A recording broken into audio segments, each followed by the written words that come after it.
एक बार की बात है। सारा नाम की एक युवती थी जो हमेशा चिंता और तनाव से जूझती रहती थी। उसने अपनी चिंता को प्रतिबंधित करने के लिए चिकित्सा, दवा और विभिन्न विश्राम तकनीकों सहित कई चीजें कोशिश की थी, लेकिन कुछ भी काम नहीं आया। वो अक्सर अपनी भावनाओं से अभिभूत महसूस करती थी और ये उसे दैनिक जीवन को भी प्रभाव कर रही थी। एक दिन सारा ने कुछ अलग करने का फैसला किया। उसने मन के लिए व्यायाम के लाभों के बारे में पढ़ा था और उसने सोचा कि ये एक कोशिश के काबिल हो सकता है।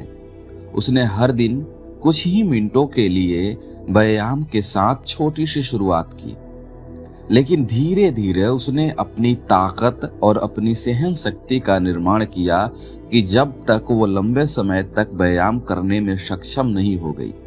पहले तो सारा को शक हुआ।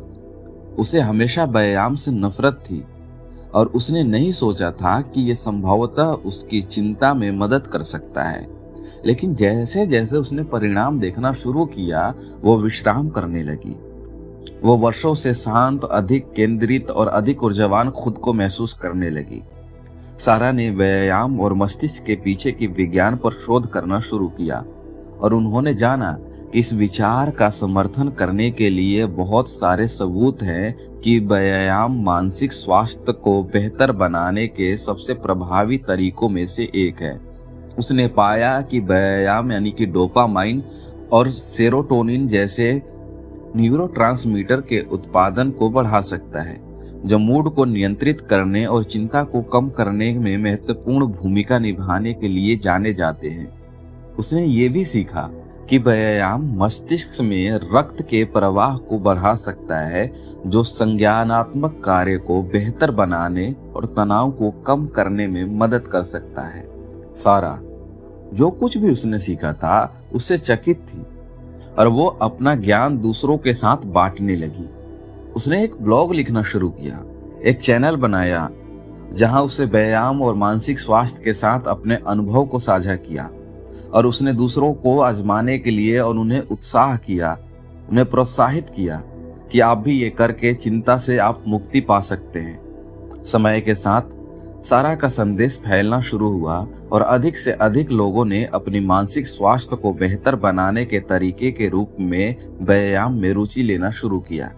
सारा उन लोगों के लिए एक तरह की गुरु बन गई जो चिंता और तनाव से जूझ रहे थे और वो लोगों को शांत करने और केंद्रित रहने में मदद करने के लिए लगातार नए व्यायाम टिप्स और तरकीबें सुझा रही थी।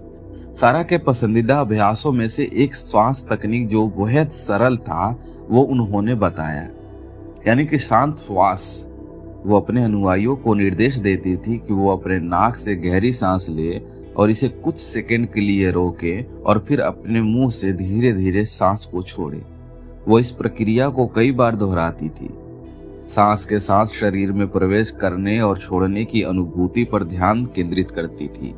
ये अभ्यास इतना सरल था फिर भी इतना प्रभावी था और कई लोगों ने इसका अभ्यास करने के कुछ ही मिनटों के बाद शांत और विश्राम की भावना महसूस करने की सूचना दी। एक और व्यायाम जो सारा ने सुझाया वो था योग। वो हमेशा योग के बारे में संदेह करती थी, ये सोचकर कि इसके बारे में उन्हें क्या बताऊं। बहुत धीमा और उबाऊ था, लेकिन जब उन्होंने योग को अपने नियमित व्यायाम में शामिल करना शुरू किया तो उन्होंने महसूस किया कि ये कितना शक्तिशाली हो सकता है। योग ने न केवल उसे ताकत और लचीलापन बनाने में मदद की, बल्कि इससे उसे अपने दिमाग पर ध्यान केंद्रित करने और पल में मौजूद रहने के लिए भी मदद मिली। जिस तरह से योग ने उसे महसूस कराया वह उसे प्यार करती थी और उसने उन सभी को इसकी सलाह दी जो शांत और केंद्रित रहने का तरीका ढूंढ रहे थे। जैसे जैसे सारा ने व्यायाम और मानसिक स्वास्थ्य की दुनिया का पता लगाना जारी रखा, वो अधिक से अधिक आश्वस्त हो गई कि ये एक सुखी स्वास्थ्य जीवन जीने के लिए कुंजी है। उसने देखा कि कैसे इसने उसके अपने जीवन को बदल दिया था और वो ये देख करके रोमांचित थी कि ये कैसे दूसरों को भी मदद कर रहा है। वो जानती थी कि व्यायाम कोई जादू की गोली नहीं है और ये जीवन की सभी समस्याओं का हल नहीं हो सकता, लेकिन वो ये भी जानती थी कि ये एक शक्तिशाली उपकरण है जो लोगों के शारीरिक और मानसिक रूप से बेहतर महसूस कराने में मदद कर सकता है। अंत में सारा की यात्रा ने मुझे सिखाया कि मानसिक स्वास्थ्य के लिए कोई भी एक आकार का फिट समाधान नहीं है। एक व्यक्ति के लिए क्या काम करता है, दूसरे के लिए वो काम नहीं कर सकता है। लेकिन उससे ये भी जाना जा सकता है कि कुछ ऐसी भी चीजें जो हैं, जो हम अपने मानसिक स्वास्थ्य को बेहतर बनाने के लिए कर सकते हैं, और वो है व्यायाम। दोस्तों, मैं उम्मीद करता हूँ कि आपको ये मेरी वीडियो पसंद आई होगी। अगर आपको मेरी ये वीडियो पसंद आई है तो कृपया करके इस चैनल को सब्सक्राइब करें। धन्यवाद।